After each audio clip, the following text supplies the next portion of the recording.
center field. Bellinger to third, on his way home. Here's the throw, the tag, safe! I don't think he got the toe on the way by. And did the toe get the back corner of the plate before the tag was applied to the knee? And then there's a lot to unpack there. The ball ultimately ends up in the bare hand, but as the tag is being applied, I think he's got them both secured together there. I don't think they can overturn this. After review, the call on the field is confirmed. The runner is safe.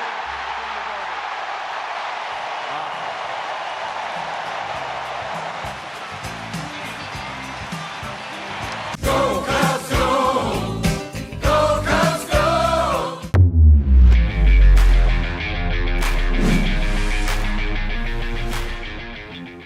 Woo, baby! What a freaking win. Drama at Wrigley Field as the Cubs walk off the Pirates 1-0 on May 18th. Christopher Morel with the walk-off single. Cody Bellinger, I don't know if the replay was that he got in originally and he was safe, or if he was out originally and then because he knocked the ball away, he was safe. I don't know what it is, but I do know that the Cubs needed to win this one. I have got some opinions about it. You may or may not like them, and that's okay. If you do like them, make sure you subscribe. If you don't like them, make sure you comment. Hey, if you do like them, still make sure you comment.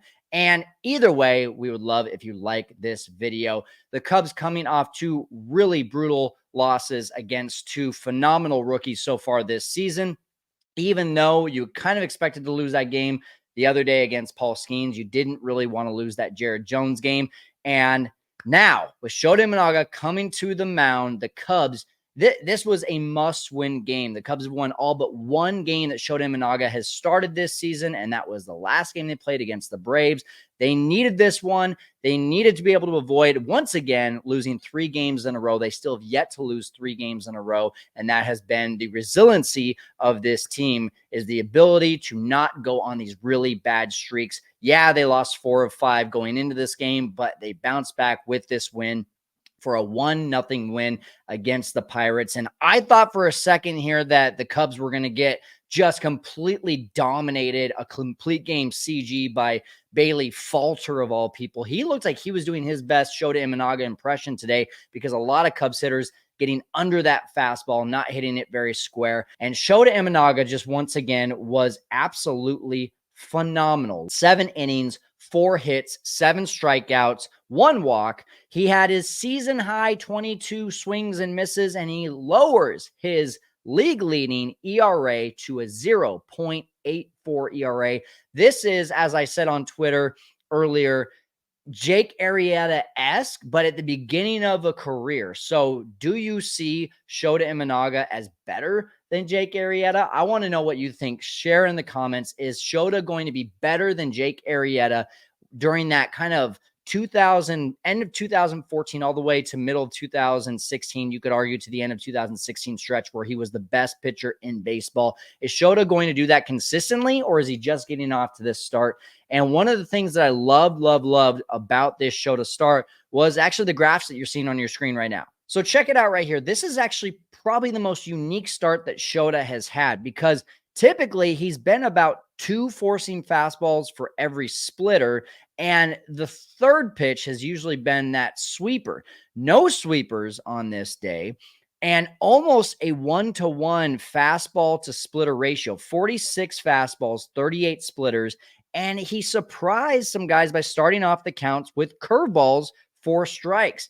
And I think you see the reason for this, and they talked about it in the broadcast. The whole point of Shota being on regular rest, not getting that extra day off, and maybe that fastball life wouldn't quite be there. And we did see that 90 to 91 on the fastball compared to 92 to 94 in previous starts. And he's not loading up the top of the zone with those fastballs in excess of what he usually does. But he did load up the bottom of the zone with a ton of splitters, and you can see the chase that he was able to get because of this.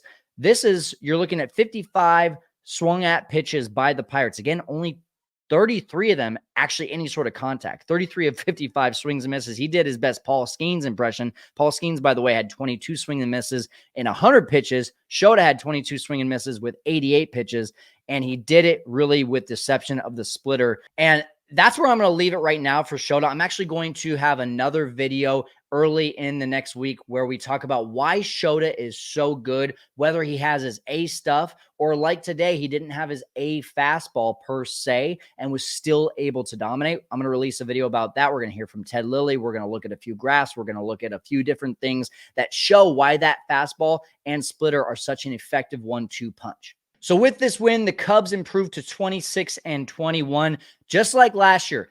An amazing April, and they've faltered a little bit here in May, but you can also look at all the injuries. Right now, Dansby Swanson is down. Right now, Nico Horner is down, and that leads me to my next point, which is Miles Mastrobuoni has to go. We have too many options down in AAA. I know they're not on the 40-man roster when it comes to David Bodie, Luis Vasquez. They've got them in the minor leagues, and the defense is better. The offense potential is better. And Miles Mastrobuoni on a few different cases today. I completely jinxed him, by the way. If you were following along with me on Twitter, I said after an amazing fourth inning play that stole the first hit away from the Pirates, I tweeted out, is Miles playing a better shortstop than Dansby Swanson? And then literally the next batter hits a little tapper to the left side. Miles can't get out of his glove, and that's your quote-unquote first base hit of the game. When the Cubs had a chance to be able to take a lead in the 8th inning, Miles Mastrobuoni is up, and he hits a weak ground ball to the right side, which is all he does. It's either a pop-up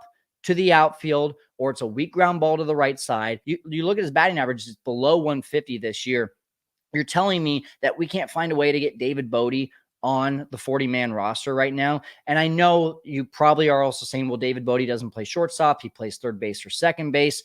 I don't care at this point, because with Miles Mastrobuoni and Nick Madrigal in the lineup batting right next to each other, it's almost like you expect the Cubs to not score in that inning that they're coming up. And that's not a good position to be in for a struggling offense right now. They are not providing enough value anymore. And for those of you that have been out there saying, hey, well, if you just give them regular playing time, I think you're seeing your answer right now. They're getting regular playing time and they're not doing the job. Coming up on Sunday, you got Jameson Taillon against Mitch Keller. The Cubs will look for a split, and then the Braves come to town on Tuesday, a much-needed day off for the Cubs. And I just got to say, this was an absolute must-win. They did the job today. Let's go get that offense back on track. Setup Nation, Cubs fans, I'm going to go put my arm on ice. Thanks for joining us.